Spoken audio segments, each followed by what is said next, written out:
Well, hey everybody, as you saw in the thumbnail, we got to tear the third member out of the 8 3/4 here and rebuild the sure grip.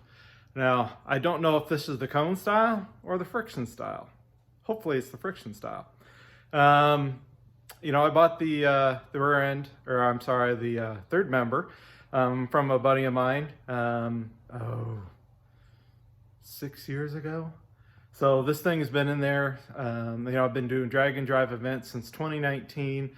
And what's happening now is the right rear tire, if there's water in the water box, as you'll see in this little video clip, it works fine.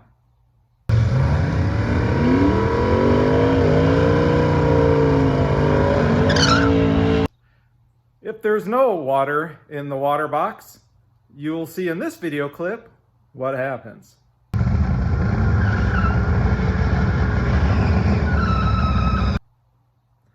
And as you can see, it's basically, the right rear tire is not doing what it should be doing. So it's time to pull it out after, 10 drag and drive events and some test and tunes. I'm hoping it's the friction, style, and they're just worn out and it's time to put some new ones in. So let's go through what we got to do to tear this thing apart. Make sure when we put it back together that it doesn't howl, and we still got a good gear pattern. We don't have to pull the pinion out, we just have to pull the ring gear and the sure grip unit out, and then put it back in the way it came out. So we'll be marking stuff and making sure it's all correct. But anyway, let's jump in what we got to do to get this thing out of there, and then we'll go through the rebuild part. What you'll need to do is you'll need to pull the axles out, so that way we can get the third member out. So the first thing I got to do is pull the brakes off, and then we will pull, unbolt the axles and pull the axles out, both sides. We'll put drip pans underneath, because I'm sure there could be some gear lube that will come out. And obviously when we pull the third member out, there will be gear lube coming out. Anyway, let's jump into first removing the axles, and then we'll get that big hunk of metal out.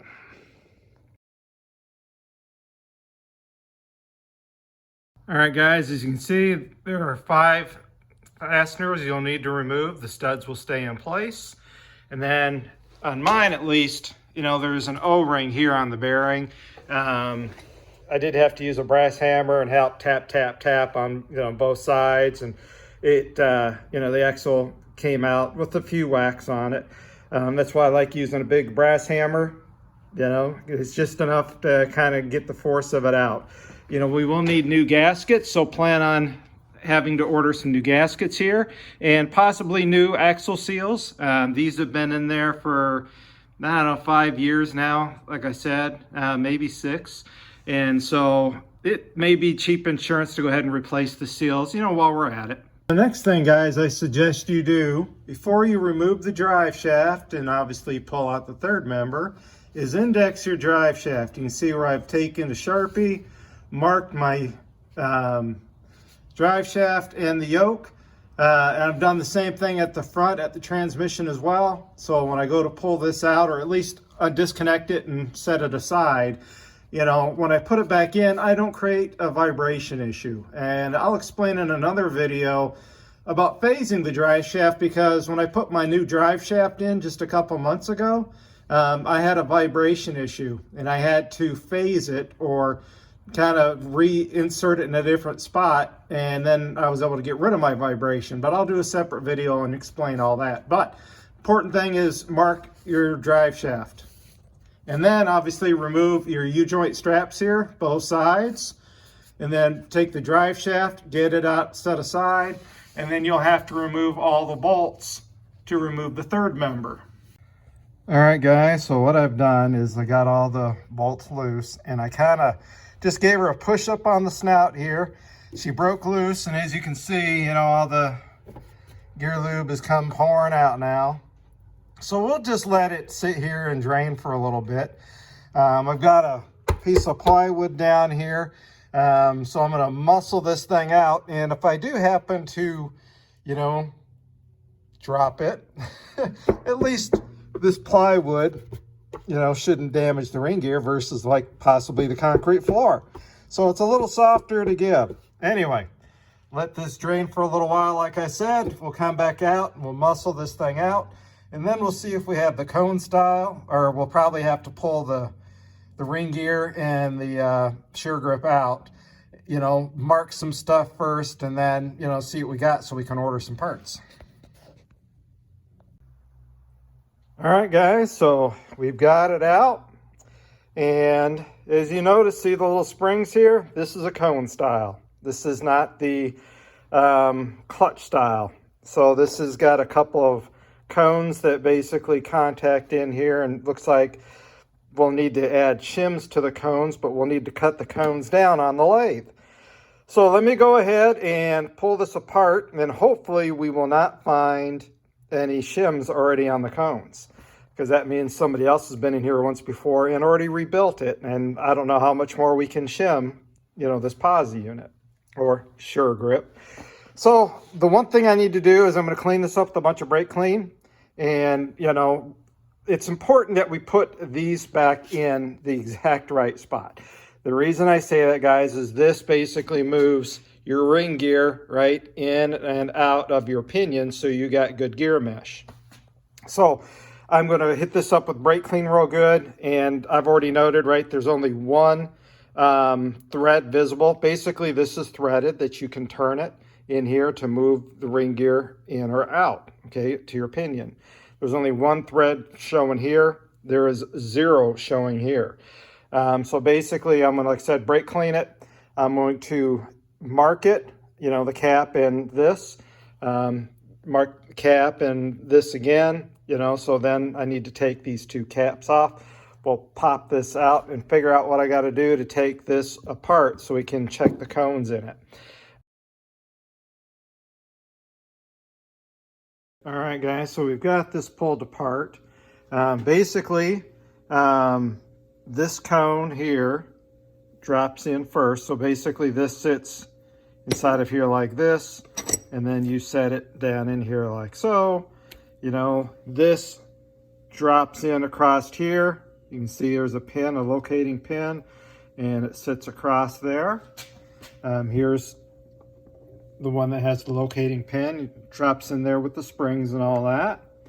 And then this one goes like, sits on top, right? And then you flip it over and it sits it down inside like so. So what's going on is this guy is compressed in here. It's pushed basically tight up against this with those springs. And you can see this one's actually not that bad. The couple that I've seen online, you know, are pretty chattered up. You can see it's starting to dig in, you know, and cause some damage.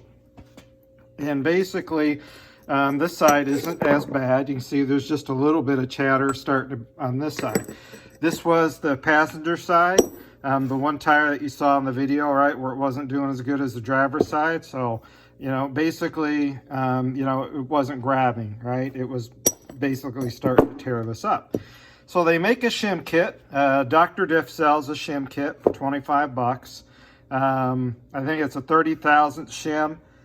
There's also, I believe, a couple of cone washers too that you get that you have to replace. I believe these are the cone washers right here that they're talking about that you also will replace. So let me order some parts. We'll do some machining. We'll reassemble this whole thing and kind of reverse the process about putting it back together.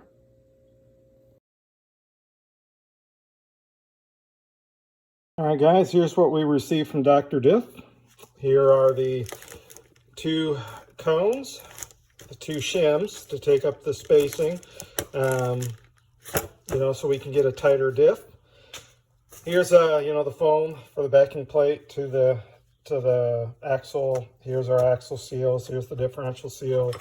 Right, more axle seals. These are for the drum brakes.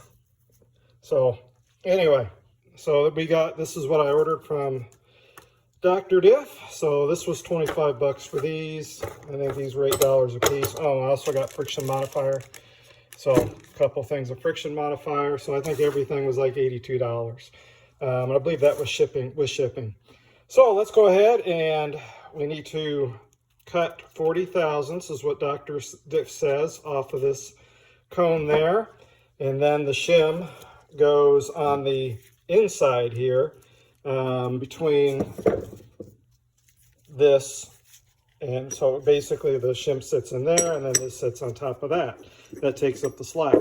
So we need to cut 40 thousandths off. This is what it says. Now this one hasn't started bottoming out yet, but it's getting real close. So let's go ahead and chuck this up over here on the lathe. We'll knock both of these down at 40 thousandths. In 40 thousandths, guys, you can see not a whole lot. You know, there's 40 thousandths right there. So it's not a whole lot that we got to cut off.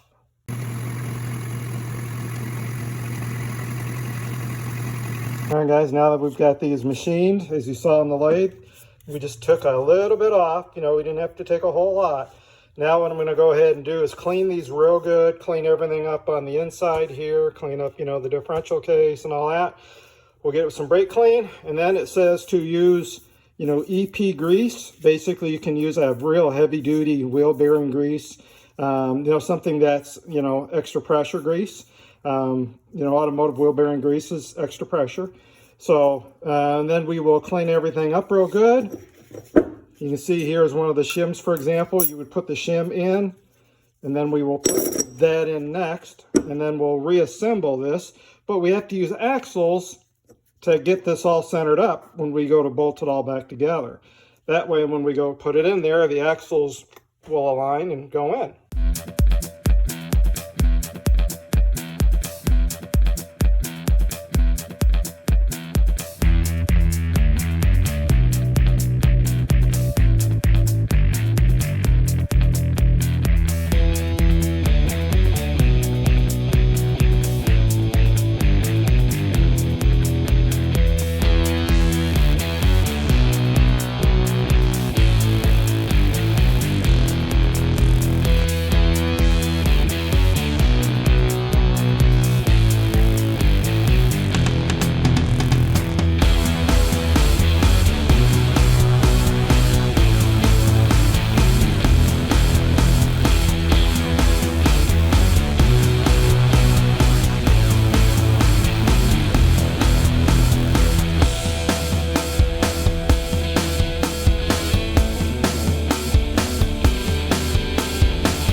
Got the rear end pretty much back together. The caps aren't torqued yet.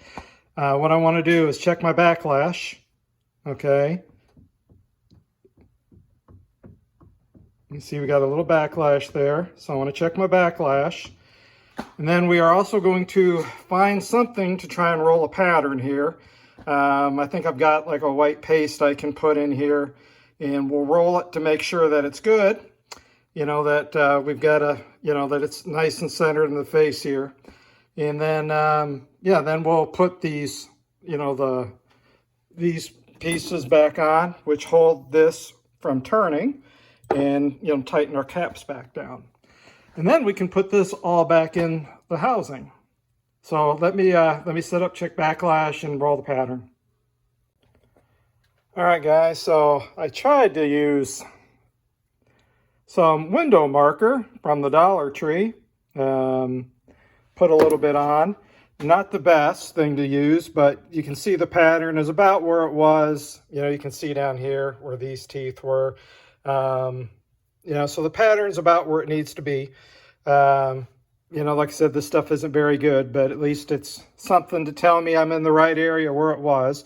And my backlash was 7 thousandths. You know, it's supposed to be between 6 and 10.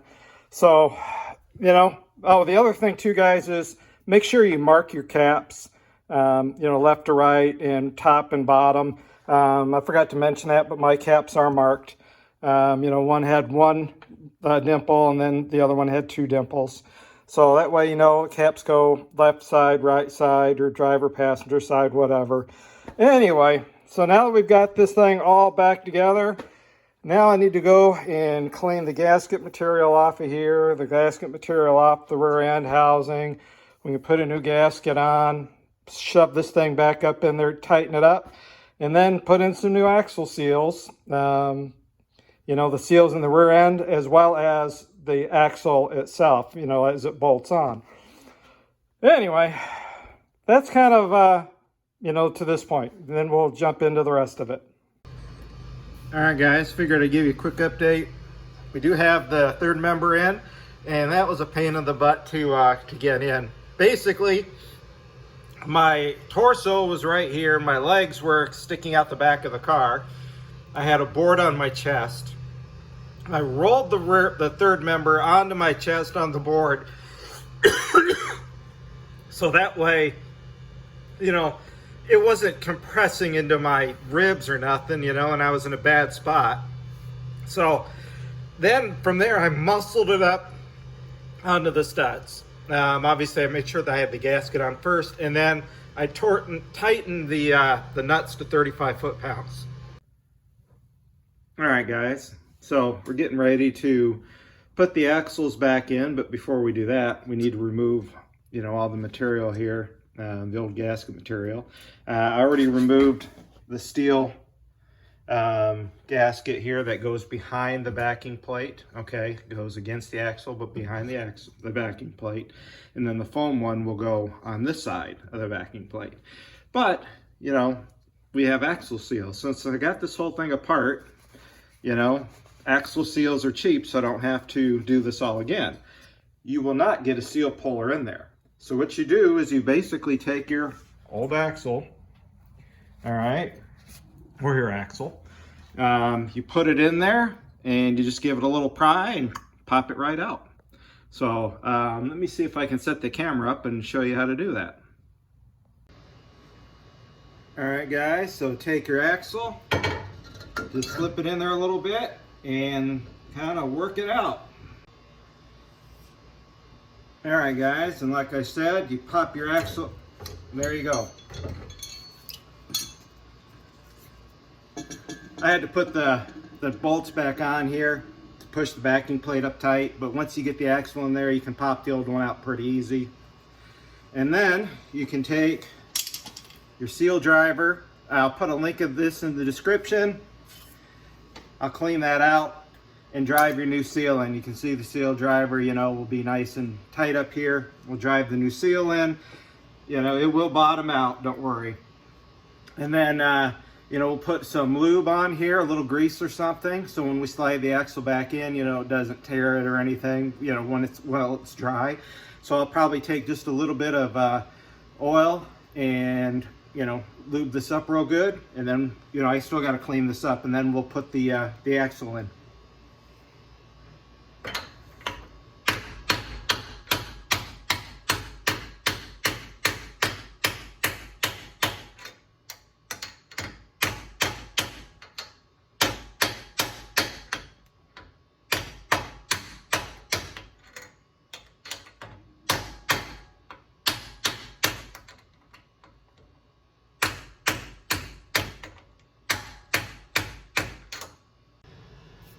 All right, guys, I forgot to film putting the axle in, but you can see the axle's in. Again, the steel gasket is on the back side of the backing plate. We've got the foam gasket on the front side of the backing plate. And now we've got the nuts attached. So what I'm going to do is torque these to about 35 foot-pounds. They're 3/8 studs, so we don't need to torque them a ton. So 35 foot-pounds should be more than enough. So we'll torque these guys on, and yeah, we gotta go to the other side and do the other side, and then you can put your brakes and everything back on. So that kind of, guys, is how you go ahead and replace your axle seal. And then, as you saw, right, I've got the axles now both in, and now we can go ahead and put the brakes on and adjust the brakes, and then put a bottle of friction modifier in the rear end and fill it up full of lube. And then I need to put on my pinion stubber there. And I would recommend that when you put them on, you know, you lock tight the two fasteners so that way they don't rattle loose. One of mine was pretty darn loose and the other one was tight, but even though I had lock washers, so I'm going to definitely make sure I Loctite those. So that's kind of where we're at this point in time. We're almost done. All right, guys, so we've got the fluid in the rear end now. We've got the pinion stubber all bolted on and Loctited in place. Tires are now on the car, so pretty much we've wrapped everything up. I hope this gives you a good idea on what it's going to take to, take your differential out. And if you have the sure grip with the cone style, what you need to do the repair and put it all back together. You can basically follow the same process, except when you take your differential part for the sure grip that has the frictions, and the steels, you're going to do the frictions and steels, put them back in, but you'll follow the same process. So basically, guys, that kind of wraps it up. Like I said, I hope that gives you a good idea on what you're going to need to do to get this done. Make sure when you put your drive shaft back in, that where we indexed it to begin with, you put it back in. And if you have a vibration, you're going to need to try it in different positions. I'm actually going to create another video here very shortly that explains phasing or indexing your drive shaft should you have a vibration issue. The reason being is because when I got a new drive shaft for the car, I had a vibration when I got to about 85 in the quarter mile or eighth mile, and I had to index it, and then the problem went away. So that's why it's important to kind of mark or index your drive shaft. Otherwise, you'll have to, like I said, index it or phase it in different positions, and I'll explain all that. Anyway, thank you guys for watching. Appreciate y'all taking the time to do so, and we'll see you on a future upload.